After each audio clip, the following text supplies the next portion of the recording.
very dramatic, wasn't it? I thought you might like to come along with me while I store my apples for winter. So I have an allotment, obviously, as you know, because if you follow me, it's an allotment and gardening page. Anyway, excuse me. I've taken all the Bramley apples off our tree, and I just need to store them now because I'm not going to use all of them straight away.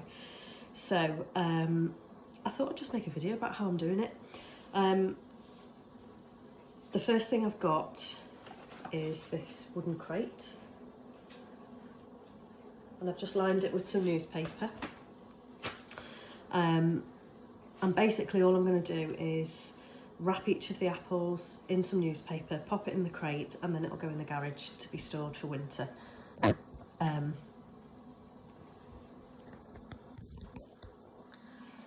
So, very easy. When you pick the apples, sometimes they're not always perfect.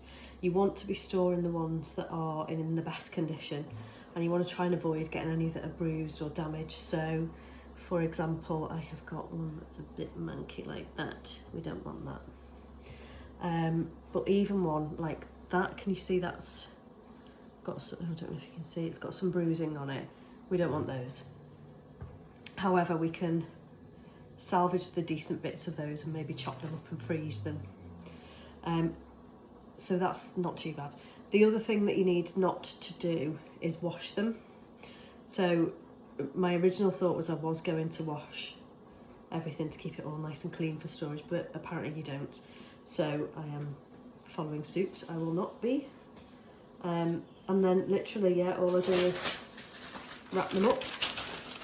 So, oh, sorry, the other thing you need to try and do is make sure that they've all got the stalks on. I don't know if you can see that, but try and keep the ones that have got the stalks on. I think it's just because it stops stuff from getting in through the stalks anyway.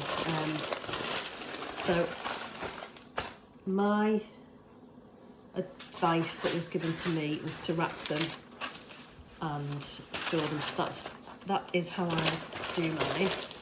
But what I'll do as well is that every so often I will just go and check them and make sure that they're okay. And then any that are looking a little bit worse for wear, I'll take them out straight away and salvage what I can from them and use those up over time. But to be honest, they probably won't last me long anyway. I think, you know, over the coming weeks when it's cold and miserable, it is really nice to have some apple crumbles and things, isn't it? And that's probably what I'll do, but I just need to get them out of the kitchen for now. So as you can see, really easy. That's what I'm doing. I'm not doing them really tightly. I'm just you know, quite loosely packing them to keep some airflow around them. And as I say, because they're in the crate, there's good airflow, and they will go in the garage where it's cold, it's not heated, and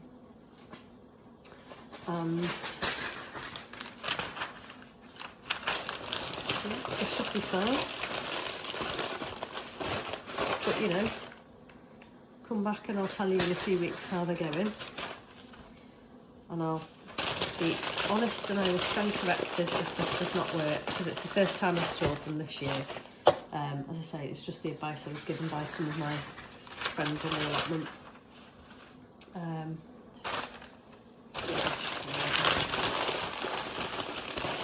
And let's be honest, who better to ask advice from than people who you grow on a plot with? So there we go. If you have different ways of storing them, I'd be really interested in hearing what you do, so just let me know in the comments what you do to store your apples, or what you do to cook up a gut. Do you freeze them? Do you make pies and crumbles and things that go in the freezer? Do you make cider? Apple juice? I'm all ears for different things to do because we end up with a huge glut every year, and I say we end up with a huge glut every year. This is year 2. We've done okay this year. Last year I think we did have a few more actually, and I ended up making Christmas brandy, but I'd love to hear anything that you guys do with yours. So yeah, just pop me a comment down below and let me know what you do, and I'll show you maybe in a few weeks or so. I'll show you what they're looking like so far.